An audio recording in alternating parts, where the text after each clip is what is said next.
Top PNP Stories of the Week.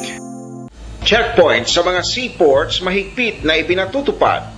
Mas pinigting pa ngayon ng Philippine National Police ang mga checkpoints, partikular sa mga seaports sa buong bansa. Ito ay ayon na rin sa direktiba ni PNP Chief Police Director General Raul Bacalzo upang mas mabantayan at mapigilan ang nakawan ng mga sasakyan na pumapasok at lumalabas ng bansa. Bukod pa rito, umani ng papuri mula kay PNP Chief ang Highway Patrol Group dahil na rin sa patuloy na pagbaba ng car theft incidents at pagtaas naman ng porsyento ng nare-recover na nakaw na sasakyan sa bansa. PNP Chief kasamang pinarangalan bilang isa sa mga natatanging Manilenyo.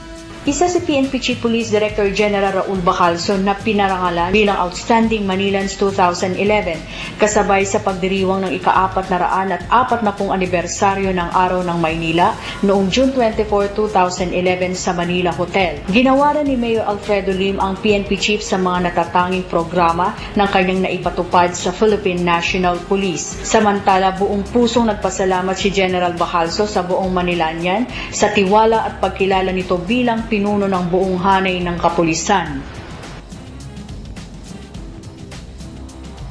Ito po ang top PNP Stories of the Week.